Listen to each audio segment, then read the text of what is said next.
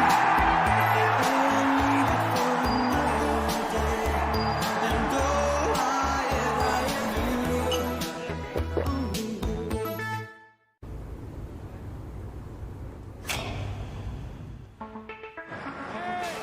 Looking from a window above, it's like a story of love. Can you hear